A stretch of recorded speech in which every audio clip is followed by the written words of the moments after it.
see, he did not say, oh, we are going to say, God shall fight for us. God expects you to do something as well. Don't just say, God, God, God, God. No.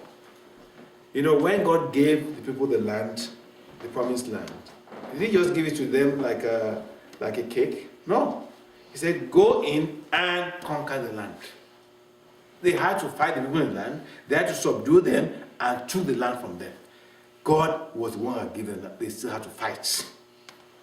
You know, when they sent the spies to spy the land of the promised land, the spies, some of the 9 of the spies said, oh, when we get to that land, there are giants there. They are so big. We are like little ants before them. But Joshua and Caleb said, no, God has given us the land. Let's go in. We overcome them. Now, it doesn't matter how tall they are. God said he's giving us the land. Let's just go in and fight these people. As we are fighting them, they will fall before us. That's the kind of spirit you and I need to have. A spirit of victory, warfare, to be able to fight and overcome, knowing that God is always on your side. So we labored in the work. Half of them held the spears. From the rise of the morning till the stars appeared, said, let everyone be servant Lord. So they all stayed within Jerusalem. They didn't just leave Jerusalem. As they were building, they slept there, protecting them. I heard how Buhari told the Inspector General after this Benue attack.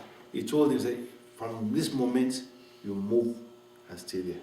Your office is now in Benue, no more in Abuja. He told him, said, you relocate there. Anything that happens there is your responsibility. That is it.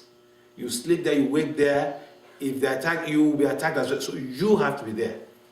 That is it. The same thing Boko Haram was attacked. He said, all the commanders, all the major generals who are quiet and enjoying that, say, no, from now, your office in that state, you move your office wherever they're attacking, that's where your office is. So that when they can attack you, you too will wake up and protect yourself. You see? That's what he told them. So we, as children of God, so neither I nor my brethren nor my servants nor the men of the guard, we followed me. None of us put off our clothes. Can you imagine? That was already, even they were sleeping, the sword was on the side. He said, except to wash them. Wow. This shows being, the Scout's motto says, always be on guard, always be ready. You and I have to be ready spiritually and physically as we do the work of God. As we build the wall to save souls, we have to be ready. We have to know the enemy's tactics. We have to be watchful.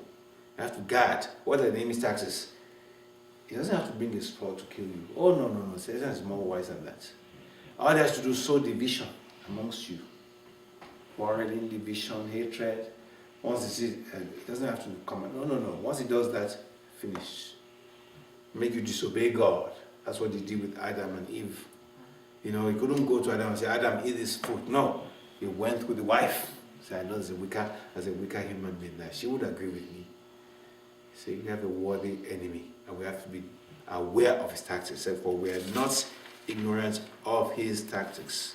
So quickly going to the next passage, the book of Timothy, 2 Timothy 3. And it says that in the last days, those are the last days we are here right now, perilous times shall come. Isn't that true?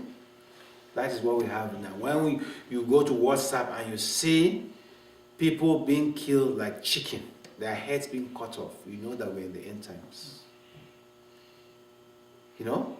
When you see them pulling out people's eyes, cutting off their head, stabbing them, taking terrible things they can't even mention, you know we're in the last days. Now, what are the symptoms of the last days? Men shall be lovers of their own selves, very selfish. Covetous, that's part of it. That means they want what somebody else has without working for it. That person has a Mercedes, I want to have a Mercedes. You don't know how he got it, or you just want to get the same Mercedes. Boasters, proud, blasphemers, disobedient to parents. These are the children. No respect anymore. Children speak rudely to their parents. They don't care, because that's what the teachers teach them in school. Say, no, you have your rights. If your mom or your dad tells you this, you can tell them off. It's your rights. That's what they tell them in school. Disobedient to parents, unthankful, you see, unholy, without natural affection, of course, or homosexuality. Truth breakers, false accusers, incontinent means without control. Fierce, despisers of those that are good. Traitors, heady, high-minded, very proud, lovers of pleasure more than lovers of God. You know, when you see a church where they have many parties, they have functions, plays, films. I once went to a church in this Winnipeg, New Year's Eve, and I thought they'd be very prayerful. What? It's a very big church, this church. What were they doing? They were watching a movie on New Year's Eve. Everybody was just relaxed. Someone were having drinks, watching movies. I say, we're supposed to be praying. No. You're very, this is exactly what it says. Lovers of pleasure. Yes. Let's have a party, let's have a function, but pray. No, that's not. You're having a form of godliness, but denying the power thereof. Let's go to Isaiah 29, verse 13.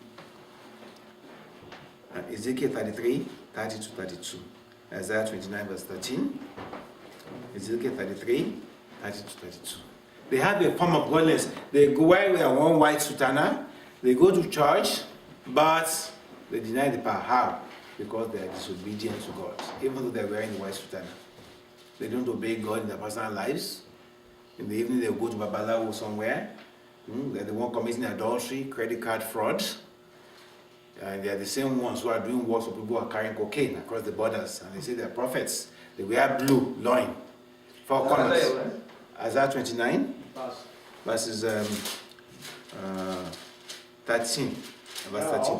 Yeah? The Lord said, for as much as these people draw near me with their mouth and with their lips, yes, do honor me. But I will remove their heart far from me, that is it.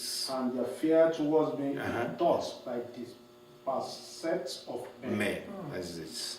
In other words, their fear of God is not true fear. It's what, this is where our fathers did it. This is the way tradition. Okay, next one, Ezekiel 33, 30 to 32. Ezekiel 33. It says, from such people turn away. They found one. Yeah. Hallelujah. Hallelujah. Hallelujah. Hallelujah. Ezekiel 33, 30 to 32. Yes. Also, thou son of man, the children of thy people still are talking against thee by the walls and in the doors of the houses, and speak one to another, every one to his brother, saying, come, I pray you, and hear what is in the word that cometh from the Lord. And they come unto thee as the people cometh, and they sit before thee as the people, and they hear thy words, but they will not do them. That is it. For with their mouth they show much love, but their hearts go after their covetousness. Thank you very much. You see, so it's just like he's a musician playing. Let's listen to his music, but they are not ready to do anything he says. They say, let's go and hear that prophet. Let's go and hear that pastor preach. I like his preaching, but they will never do what he says. That's the thing, that they deny the power of that godliness. So these are the kind of people who creep into houses, lead captive, silly women leading with lust, led away with diverse lust. There are women like that. They always go from one ministry to another. They buy this video, they buy this tape.